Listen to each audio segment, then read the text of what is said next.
o nosso Deus. Amados irmãos, a graça e a paz em nome de Jesus. Eu agradeço a Deus por essa rica oportunidade de estar mais uma vez com vocês aqui. Estivemos hoje pela manhã e agora à noite, pela graça do Senhor. Tive a oportunidade de conhecer alguns irmãos. Eu agradeço a Deus pela vida do reverendo Reginei, em que me cedeu o seu púlpito. Muito obrigado, reverendo, que Deus abençoe a sua vida pela confiança.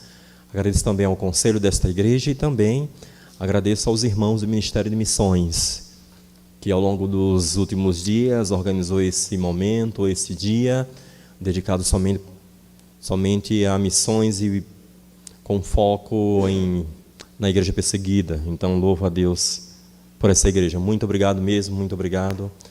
Eu tive a oportunidade de conhecer hoje o pudim do Alain.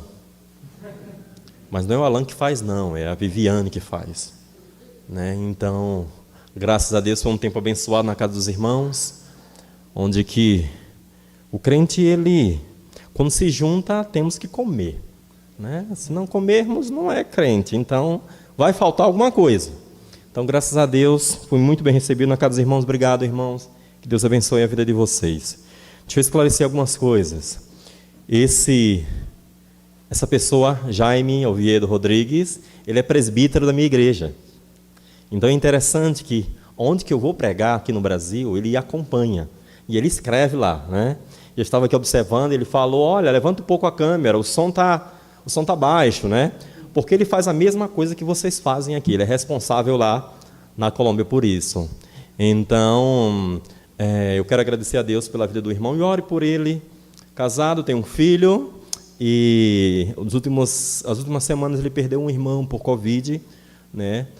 O seu cunhado também veio a falecer por Covid, então ore por esse irmão, né? Irmãos que estão em Colômbia, graças a vocês que estão aqui nos acompanhando, bendições a vocês, muitíssimas graças. Graças daqui de Brasília, nós outros como igreja de Brasília, nós outros amamos vocês, bendições, graças. Irmãos, vamos abrir nossas Bíblias no Evangelho de Mateus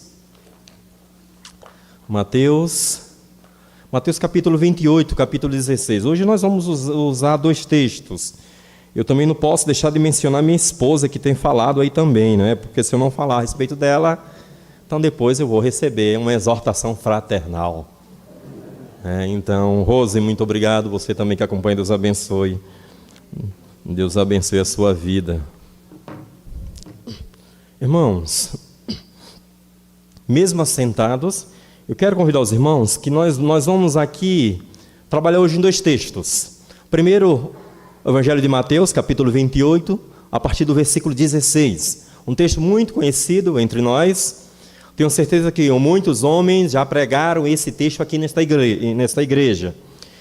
Então, Mateus capítulo 28, a partir do versículo 16 a 20. Depois, nós leremos Mateus capítulo 28, a partir do versículo 1. E vamos ler de uma forma alternada. Eu vou iniciar e os irmãos, em seguida, continuam a leitura da palavra do Senhor. Mateus capítulo 28, a partir do versículo 16. Seguiram os 11 discípulos para a Galileia, para o monte que Jesus lhe designara. E quando o viram, o adoraram, mas alguns duvidaram. Jesus, aproximando-se, falou-lhes, dizendo: toda a autoridade me foi dada no céu e na terra. Ide, portanto, fazei discípulos de todas as nações, batizando-os em nome do Pai, e do Filho, e do Espírito Santo. Ensinando-os a guardar todas as coisas que vos tenho ordenado. E eis que estou convosco todos os dias até a consumação do século. Agora, no mesmo capítulo, a partir do versículo 1. Ao findar do sábado, ao entrar o primeiro dia da semana, Maria Madalena e a outra Maria foram ver o sepulcro. Eis que houve um grande terremoto, porque um anjo do Senhor desceu do céu, chegou-se, removeu a pedra e assentou-se sobre ela. O seu aspecto era como um relâmpago, e a sua veste alva como a neve. E os guardas tremeram espavoridos e ficaram como se estivessem mortos. Mas o anjo dirigiu-se às mulheres e disse: Não temais, porque sei que buscais Jesus que foi crucificado. Ele não está aqui, ressuscitou, como tinha dito. Vinde ver onde ele jazia. E depois, depressa, dizer aos seus discípulos que ele ressuscitou dos mortos e vai adiante de vós para Galileia, ali o vereis. É como vos digo. E retirando-se elas apressadamente do sepulcro, tomados de medo e de grande alegria, correram a anunciá-lo aos discípulos. E eis que Jesus veio ao encontro delas e disse: Salve! E elas, aproximando-se, abraçaram-lhe os pés e o adoraram. Então Jesus lhe disse: Não temais, ide avisar os meus irmãos, e se dirigiam a Galileia, e lá me verão. Até aí, irmãos, vamos orar. Deus, nós louvamos ao Senhor por Tua graça. Nós louvamos ao Senhor por nós estarmos reunidos em Tua casa para engrandecer o Teu santo nome e aprender mais do Senhor. Pedimos ao Senhor que em nome de Jesus, através da Tua graça, da Tua misericórdia e da Tua soberania, fale aos nossos corações, à Tua igreja. Deus, aqui está a Tua palavra. Que o Senhor tenha misericórdia da minha vida, de nossas vidas.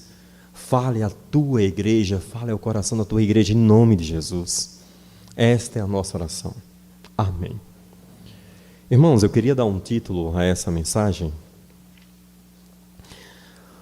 Há um motivo, há um propósito e há uma missão.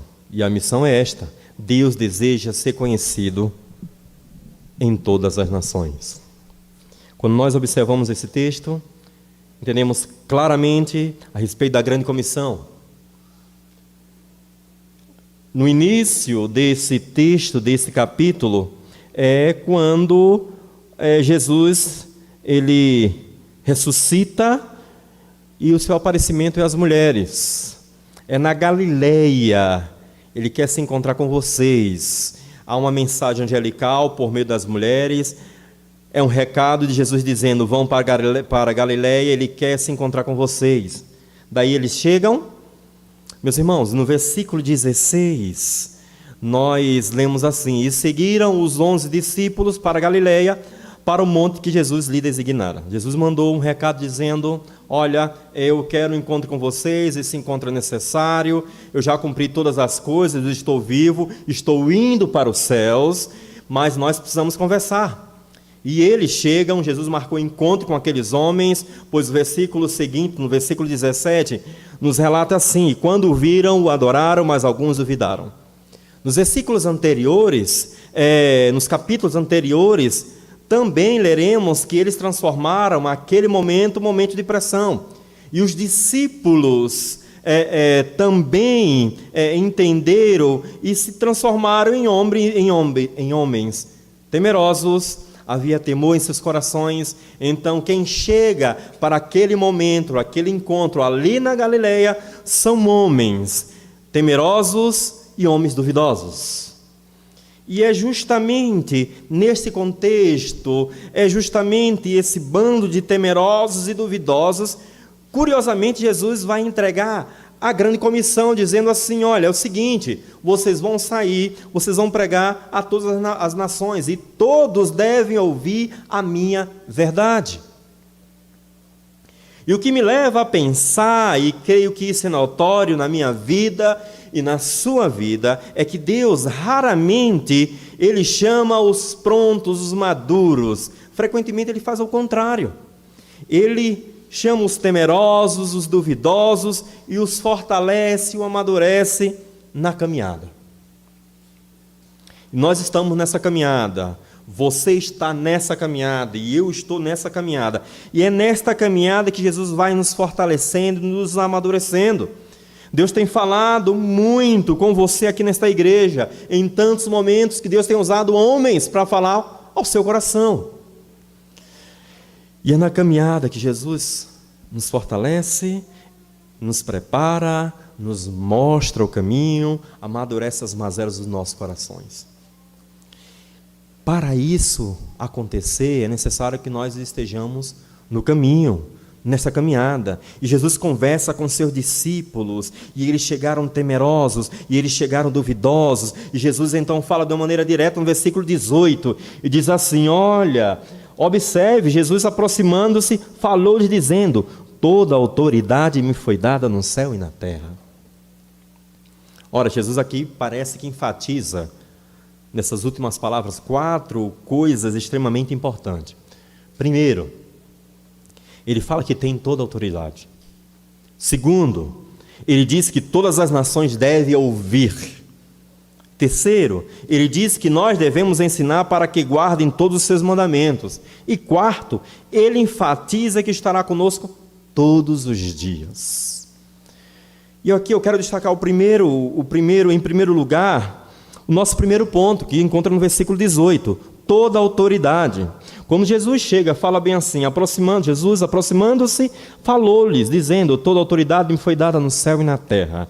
Quando Jesus diz, toda a autoridade me foi dada, interessante que a palavra usada em muitos outros textos que se refere a esta palavra, que ele tem e confere à igreja, é o poder, uma outra palavra que caminha de mão dadas com autoridade, mas poder é o dínamo, significa a capacidade de fazer alguma coisa.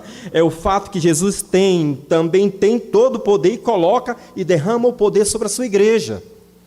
Mas o poder é a capacidade de se fazer, de se operar, de se concretizar. Mas aqui Jesus diz, não é que ele tem todo o poder, porque ele o tem, mas é que ele tem toda a autoridade, e a autoridade não é a capacidade.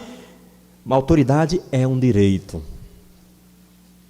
Quando nós percebemos, entendemos a respeito da autoridade, a autoridade não é o poder. O que Jesus diz aqui é impressionante. Ele diz, ele tem toda a autoridade. No versículo 18, toda a autoridade me foi dada. E essa expressão, ele aqui utiliza 4 vezes, toda a autoridade me foi dada. Não toda autoridade significa que não há uma amplitude de autoridade, que ele tem a autoridade de 0 a 100, ele tem muito mais, e é incomparável, e é imensurável nós entendermos essa toda a autoridade que Jesus tem, e ele derrama essa autoridade em sua igreja. Irmãos, quando nós entendemos, e pensem comigo isso, quando nós nos propomos a sair de onde nós estamos, nós ou qualquer outro missionário, a pregar o evangelho a um budista, a pregar o evangelho a um islâmico, a pregar a um animista ou a um indígena da cidade ou da aldeia que seja, com que autoridade nós nos aproximamos de um budista para falar: olha, tudo que você aprendeu com seus pais, tudo está errado e não há verdade nisso, apenas uma verdade que é a que eu posso lhe apresentar.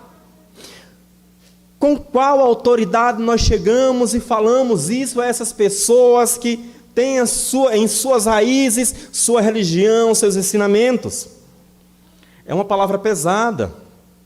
Você se aproxima de um islâmico com séculos de tradição religiosa, com séculos de devoção, com uma ordem religiosa já pré-estabelecida, com um processo de salvação bem desenhado, e você diz bem assim: olha, nada do que você crê é verdadeiro, esse caminho é um caminho da perdição, não há uma verdade, e a verdade é a que eu tenho, a verdade é a que eu sigo ao Senhor Jesus, e Ele é a verdade e a vida. Com que autoridade a gente vai para uma cidade ou para uma aldeia falar com os indígenas tudo isso que você crê? Vocês creem em espírito, isso que vocês creem de magia, esse desespero em seus corações, esse modo de entender a vida, está tudo errado, absolutamente errado. Isso está totalmente complexo, isso é uma verdade, vocês não conhecem a verdade, porque eu tenho a verdade. Parece assim, extremamente presunçoso da nossa parte. Parece algo assim incoerente, impiedoso muitas vezes, mas com que autoridade a gente pode se aproximar de alguém e falar: essa é a verdade, na autoridade de Cristo? Por isso que nós não precisamos ter vergonha, constrangimento, nós nos sentirmos assim, como impositores de uma verdade. O que nós acreditamos é que nós estamos agindo na autoridade que existe no nome de Jesus. E eu costumo pensar, quando nós nos propomos a agir na autoridade de Cristo, nós começamos a ver coisas novas acontecendo em nossa vida e nosso ministério. Outro dia eu estava lendo um relato de um juiz chinês, um homem que conhecia a palavra do Senhor, um homem que pregava inclusive no seu gabinete. E nós sabemos que a China é um país comunista. E seus líderes e seus chefes tiveram conhecimento que esse juiz estava usando o seu espaço para pregar o evangelho. Mas esse homem, ele era tão piedoso e tão justo em suas ações, que toda a cidade conhecia este homem como um homem justo. E ele era tão justo que não havia autoridade naquela cidade, naquela província, que pudesse prendê-lo. E os seus opositores chamaram outras pessoas, outras autoridades de outra província para poder prendê-lo. E ele morava em uma cidade, e esses opositores chamaram essas outras autoridades de outra cidade. E eles fizeram o seguinte: olha, esse homem está pregando o evangelho. E saíram para prendê-lo. E foi algo assim, extremamente constrangedor. Esses homens chegaram no seu gabinete, falaram: você está preso porque você está pregando o evangelho aqui. E nós não permitimos que isso aconteça. Algemaram eles e poderia muito bem colocar ele em um carro e levar ele para a delegacia, para a cadeia que seja. Sabe o que eles fizeram, irmãos? Algemaram ele, e saiu caminhando pelas ruas, para que ele se sentisse humilhado, para que ele se sentisse envergonhado. E aquele homem piedoso, justo em suas ações, as pessoas conheciam aquele homem pelo coração bom que ele tinha. E à medida quando ele foi saindo, caminhando nas ruas, porque a delegacia ficava distante, e ele saía caminhando nas ruas, e aí, quando ele passava nas ruas, as pessoas baixavam a cabeça, porque conheciam aquele homem, sabiam o que estava passando com ele, era uma grande justiça. Os guardas da região, daquela cidade, baixavam a sua cabeça quando ele passava. E sabe o que ele fez, irmãos? Na medida quando ele estava caminhando, com suas mãos algemadas, ele levantava a sua cabeça e as suas mãos com a algema e dizia bem assim: eu amo o Senhor Jesus, eu amo o Senhor Jesus. E aquelas pessoas ficavam assim, constrangidas, porque conheciam ele. Mas com que autoridade este homem falava isso diante dos seus opositores, diante daquela humilhação que ele passava? Na autoridade que existe no nome de Jesus. E como é que nós estamos? Como é que nós estamos caminhando com o Senhor? Com que autoridade algo assim pode acontecer? Não foi com a autoridade de um juiz, não foi com a autoridade no seu trabalho, não foi com a sua carteirinha, mas foi com a autoridade que existe no nome de Jesus. Nós precisamos, irmãos, agir na autoridade do Senhor Jesus, porque Ele diz: toda autoridade me foi dada no céu e na terra. E Ele diz no versículo 19: ide, portanto, fazei discípulos de todas as nações. Nós bem sabemos e certamente pregamos e falamos sobre isso. O termo ide aqui não é o imperativo desta frase. O termo imperativo aqui é fazer discípulo. E a ideia aqui de ide, nesse verbo, seria na medida em que se vá, por onde se passa, por onde você vai passar. Mas há um imperativo, fazer discípulo, e a extensão de todas as nações. Ou seja, em primeiro lugar, toda autoridade. No segundo lugar, todas as nações. Observe no versículo 19. Ide, portanto, fazei discípulo de todas as nações,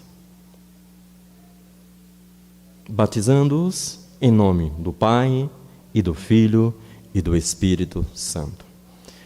Fica claro aqui, nesse texto, que Jesus ele resolve se relembrar aos discípulos aquela última conversa, que Deus possui um desejo, e o desejo de Deus é que estava sendo anunciado já no Antigo Testamento, e de ser conhecido em todas as nações, povos, línguas, tribos, famílias, ilhas. E nós lemos no Antigo Testamento, e nós vemos claramente o desejo de Deus é ser conhecido, e há uma mistura aqui, porque alguns falam sobre ilhas, outros falam sobre família, outros povos, raças, línguas, e parece que o desejo de Deus é ser conhecido em toda a terra, e eu até diria em todas as gerações. E aqui Cristo relembra aos seus discípulos esse desejo, o desejo de Deus, que é essa toda autoridade foi dada a Ele. Ele chama a igreja para agir na sua autoridade, mas há um motivo, há um propósito e há uma missão, e a missão é esta: Deus deseja ser conhecido em todas as nações. Para que isso aconteça, irmãos, é necessário usar o que Deus nos dá. Deus nos deu o Evangelho precisa ser levado, e é por isso que na palavra de Deus nós vemos que o Evangelho não é igreja, o Evangelho é o próprio Senhor Jesus. Este Evangelho é supracultural, porque, irmãos, ele explica a cultura humana e não ao contrário, e ele é contracultural, porque ele bate em nossa vida, nos confronta na nossa história e transforma o nosso coração. E é por isso que nós estamos aqui, porque o nosso coração foi transformado através da graça e da misericórdia do Senhor. Então, o Evangelho é o Senhor Jesus. Ele foi preparado para ser levado a todas as nações. Ele foi desenhado por Deus para ser conhecido em todas as nações. E aí cabe a cada um o chamado por Deus fazê-lo conhecido. E há diversas formas de nós levarmos o Evangelho e fazer conhecido em todas as nações. Deixa eu falar uma coisa aqui a vocês. Todos nós temos um chamado. Todos nós. Vocês que estão aqui presentes, todos nós temos um chamado. Vocês que nos acompanham através de nossas redes sociais, vocês têm um chamado. O que diferencia vocês aqui na igreja e nós lá no campo missionário? Somente chamado, que nós fomos chamados para estarmos no campo missionário, mas você pode ser missionário aqui. E muitas vezes nós entendemos que, olha, sabe quem é o super-homem e a mulher maravilha? São os missionários que estão lá, no campo. Irmãos, não é nada disso. Nós também sofremos solidão, nós choramos, nós gritamos, nós sentimos raiva, nós somos seres humanos e somos pecadores. Mas aqui o que Deus nos fala é que nós precisamos levar o Evangelho a toda criatura. E apenas para mencionar para vocês que há necessidade de nós conciliarmos duas coisas que andam em mãos dadas no Novo Testamento. A primeira é o testemunho e a segunda é a proclamação. Testemunho é a tradução de martírium, é a igreja que vive o Evangelho. E proclamação é a tradução de querigma, a igreja que fala do Evangelho. E aqui eu quero diferenciar isso para que vocês possam entender. Veja bem, me parece que há um grande problema na igreja, que talvez o grande problema das ações missionárias, seja isso, essa partição. Alguns dizem que eu vou viver do Evangelho e não proclamam, e outros dizem que eu vou proclamar o Evangelho, mas não vive. Parece que essa conciliação, na medida que a gente vive o Evangelho e proclama o Evangelho ele passa a ser conhecido entre todas as nações.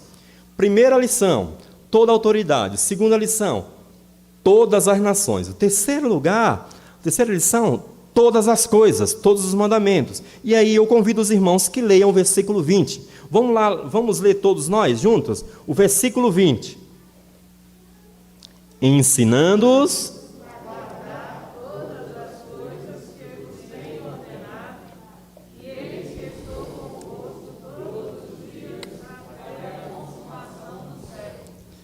até a consumação do século. Aqui ele diz de maneira clara que nós não devemos chegar a todas as nações apenas para chegar.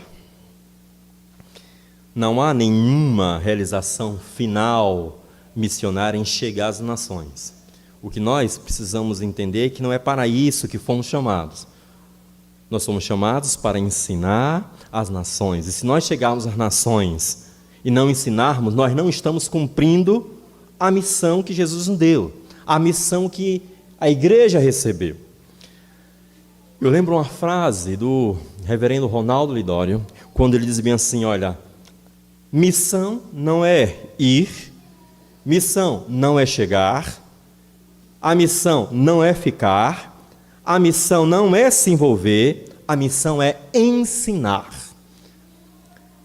No versículo 19, ide, portanto, fazei discípulos de todas as nações, batizando em nome do Pai, do Filho e do Espírito Santo, é fazer discípulos. E Jesus nos diz que no versículo 20, complementando, ensinando-os a guardar todas as quê? Coisas, todos os mandamentos. É o mandamento de Deus. E nós precisamos entender esse mandamento de Deus. Em um dos escritos de John Stott, ele diz que 3 ensinamentos mais enfatizados pelo Senhor Jesus são: em primeiro lugar, amar a Deus; segundo lugar, amar ao próximo; e em terceiro lugar, fazer discípulos.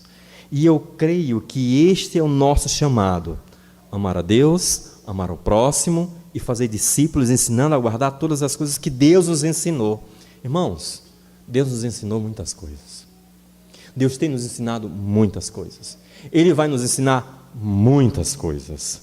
Esses ensinos de Jesus foram dados aos discípulos e precisam agora ser reproduzidos por nós, por nossa igreja.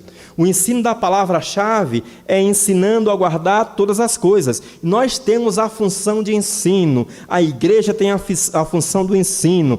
Como nós podemos ensinar? Ensinar vivendo, ensinar falando, podemos ensinar dando livro, podemos ensinar enviando algum treinamento, podemos ensinar orando. Nós possuímos a função de ensino.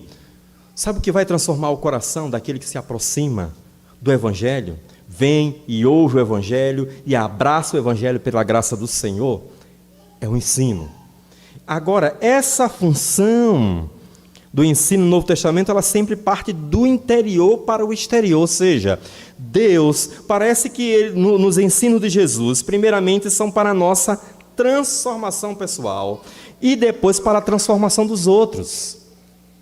Porque todo encontro com Jesus nos evangelhos, isso fica bem claro, foi um encontro de transformação. Transforma primeiro aqueles que estão ali, e nós que estamos caminhando com Jesus, entendendo a palavra do Senhor, nós também vamos sendo transformados. E, consequentemente, outros estão sendo transformados. Isso me leva a pensar de que quanto mais formos transformados, mais pelo ensino da palavra do Senhor, Ele pode nos usar a fazer grandes coisas, e Deus transformará os outros, através de nossas vidas, através da nossa igreja.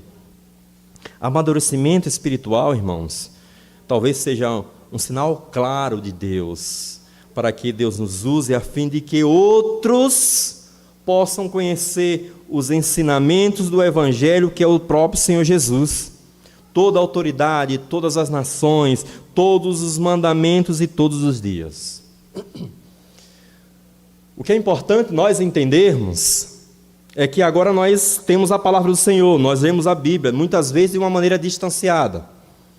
Nós somos limitados ao tempo, nós somos limitados ao próprio contexto e à própria história, e nós precisamos entender tudo isso que a Bíblia nos ensina quando nós estamos lendo. Mas se nós estivéssemos entre aqueles 11 discípulos que se encontraram com Jesus na Galileia, e Jesus está vivo, eles estavam temerosos e duvidosos, e disse Jesus: o meu mandamento para vocês é o seguinte: vocês vão sair, vão fazer discípulos de todas as nações. 11 homens limitados, enraizados naquela terra, dependentes de Jesus, conflitante entre eles, temerosos e com os corações duvidosos de fé. E Jesus disse: olha, o negócio é o seguinte, eu vou usar vocês e o mandamento é esse, são todas as nações. Para nós entendermos esse momento, imagina comigo, nós temos um encontro com Jesus. Jesus vai nos dizer assim: olha, é o seguinte, Igreja do Vale de Jatobá, a missão de vocês é pregar nesse bairro daqui, nesse bairro onde vocês estão. E nós vamos entender que a missão já é grande, né? Porque o bairro deve ser grande, tantos desafios que existem nesse bairro daqui. Não, mas não é só nesse bairro. Vocês vão pregar para a cidade de Belo Horizonte. Jesus, espera aí, o negócio já está difícil no nosso bairro, imagine em Belo Horizonte. Não, mas não é só Belo Horizonte, é Minas Gerais. Não, Jesus, nós não temos condições. Não, mas não é somente Minas Gerais, não, é Brasil. A coisa está ficando cada vez mais difícil. Não, mas não é só Brasil, não. É o mundo, são todas as nações. Irmãos, essa foi uma palavra pesada demais de Jesus para aqueles discípulos. Foi um mandamento pesado demais. Como isso pode acontecer? A missão é impossível aos olhos humanos. É impossível. Não é assim que a gente se sente. Se nós estivéssemos no meio daqueles homens, nós iríamos temer, iríamos inclusive duvidar. E o que me leva a pensar é que no campo missionário, quando nós estamos no campo missionário, nós precisamos nos virar, não é nos 30, mas nos 60, nos 90, nos 120, porque sempre há muita demanda e você precisa se envolver naquele contexto para poder atender às necessidades básicas. Isso em qualquer contexto de campo missionário. Aqueles homens estavam duvidosos e muitas vezes a nossa fé ela dura somente 24 horas e olhe lá. Porque nós somos duvidosos, depois nós pegamos a palavra, começamos a orar, depois a nossa alma ela fica temerosa, olha, são todas as nações, mas como esse negócio pode funcionar? A Jesus, que faz tudo que é perfeito, ele diz o seguinte, olha, toda autoridade, todas as nações, todos os mandamentos, mas ao fim ele diz... E o nosso quarto ponto, no versículo 20. Eis que estou convosco todos os dias.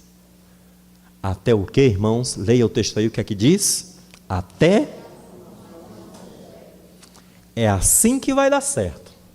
Assim dá certo.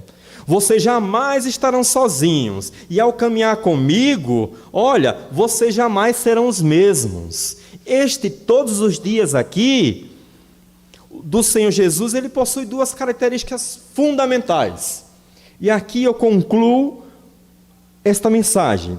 A primeira característica é o seguinte: nós nunca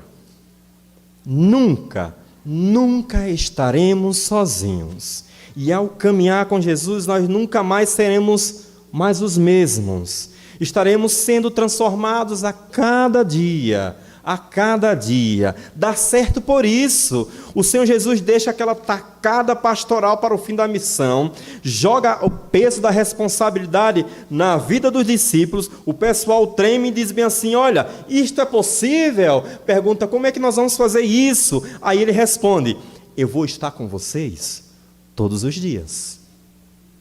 E logo depois vem o Espírito Consolador, cai sobre a igreja, e Jesus está conosco todos os dias, e nós não estamos mais sozinhos. É assim que funciona. Você nunca vai estar sozinho. Jesus sempre vai estar com você. A nossa igreja, ela nunca estará sozinha, porque Jesus vai estar conosco 24 horas. Amém, irmãos?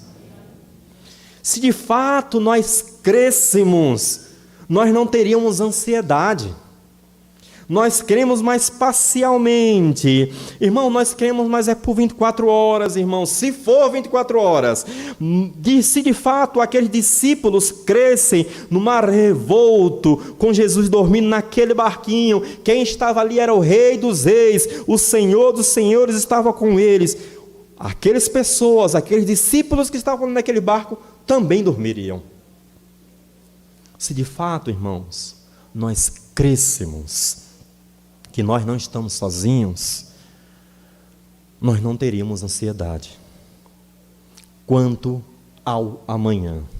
Sabe por quê, irmãos? Porque sabemos que Ele está no amanhã, Ele preparou o amanhã, Ele nos ama no hoje e no amanhã. E por que nós ficamos preocupados e ansiosos com o amanhã? Muitas vezes nós estamos aqui, mas nós estamos preocupados com a nossa agenda da semana. O que é que nós vamos fazer amanhã e como nós vamos fazer? Precisamos crer, precisamos ter fé, que no amanhã Jesus já nos espera.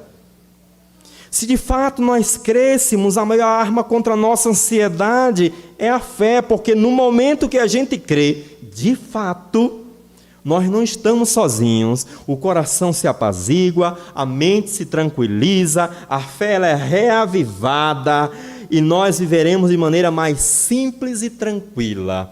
Nós estaremos num barco, no mar revolto, sabendo que Jesus está conosco ali e nós, irmão, descansaríamos aí uns 15 minutos, meia hora, tranquilo, o mar está revolto, mas nós confiamos no Senhor Jesus, que Ele está no barco conosco e nós vamos descansar, inclusive dormir. Se de fato nós crescemos, nós vivemos uma era de ansiedade, imaginando sempre tragédias em nosso coração. Nós precisamos crer um pouco mais, porque a ansiedade é justamente isso, é viver esperando uma tragédia, e passa 10, 20 anos, essa tragédia não chega e nós sofremos, porque nós deixamos de confiar e acreditar no Senhor Jesus. Se de fato nós crêssemos que Ele está conosco todos os dias, nós vamos caminhar mais leve, nós vamos ter menos ansiedade, a gente vai descansar mais em meio à tempestade, porque nós sabemos que o Rei dos Reis, Senhor dos Senhores está conosco. E segundo lugar, irmãos, mas para que isso tudo aconteça em nossa vida, a experiência transformadora do envio do Senhor Jesus precisa ser primeiramente uma experiência de transformação do nosso coração. Porque essas verdades em que nós temos lido, em que Deus tem falado ao nosso coração, essas verdades pelas quais nós falamos, pregamos e ouvimos, elas primeiramente não foram transformadas. Se não forem transformadas em meu coração, tudo isso aqui que nós estamos fazendo é apenas uma peça de teatro. Nós estamos somente encenando, nós não estamos vivendo. Tudo é muito bonitinho, é uma foto e não tem significado nenhum. Mas essas verdades em que nós lemos, em que ouvimos e que nós pregamos, essas verdades precisam estar inseridas em nosso coração, guardadas em nosso coração. Quando essas verdades ela caem em nossa alma, e na sua alma e na minha alma, nós passamos a crer mais, nós vamos descansar mais, nós vamos caminhar mais, crendo que o Senhor Jesus está sempre conosco. Deus terá o seu desejo cumprido, será conhecido em todas as nações. Nós bem sabemos que Ele cumprirá esse desejo, sem mim ou sem você. Deixa eu te falar uma coisa. Deus, Ele poderia muito bem escolher outras pessoas para estar em seu lugar fazendo o que você está fazendo. Concordam comigo? Mas aí Deus escolheu você. Sabe por que Deus escolheu você? Porque Deus quer moldar o seu coração, o meu coração, para que nós possamos caminhar mais leves, mais tranquilos, crendo que o Senhor Jesus está conosco, entendendo perfeitamente que caminhar com o Senhor é um privilégio. Ele poderia ter chamado qualquer outra pessoa para fazer o que eu faço, o que você faz, muito bem, melhor do que nós, mas Ele nos escolheu para estarmos onde nós estamos, e nós precisamos ter o coração agradecido por isso. Mas Ele chamou os fracos e temerosos, dizendo: é o seguinte, olha, nós temos uma caminhada, e o primeiro passo da caminhada é um coração transformado, e Jesus marcou o encontro com aqueles discípulos, e marcou o encontro também com nós. Ele está nos dando, Ele continua nos dando essa missão. Nós podemos entender perfeitamente que é uma missão impossível, mas lembre-se da promessa do Senhor, no versículo 20, parte B. E eis que estou convosco todos os dias, até a consumação do século. É por isso que em nossa caminhada as coisas dão certo. É por isso que nós entendemos perfeitamente que entre o alto e baixo da nossa vida, Deus está conosco, sempre está conosco, nunca vai nos abandonar. E na obra missionária temos altos e baixos. Missionários sofrem, missionários estão alegres, estão tristes, mas o que nós acreditamos, não só lá no campo missionário, mas nós também cremos que aqui vocês vão estar orando ao Senhor, segurando as cordas. Quando a gente gritar lá, vocês vão ouvir aquele nosso grito e vão orar. E sabe por que as coisas vão dar certo? Porque nós estaremos juntos, fazendo a obra missionária, pregando o Evangelho, expandindo o reino de Deus. E é um privilégio para nós, e é um privilégio para a nossa igreja, participar da obra missionária. Que o Senhor Jesus nos abençoe, que o Senhor Jesus guarde, continue guardando as nossas vidas, e que nós, irmãos, coloquemos estas mensagens, essas palavras que grandes homens têm pregado aqui nessa igreja, guardando em nosso coração, não só guardando, mas colocando em prática. Que o Senhor Jesus nos abençoe e guarde nossos corações. Amém.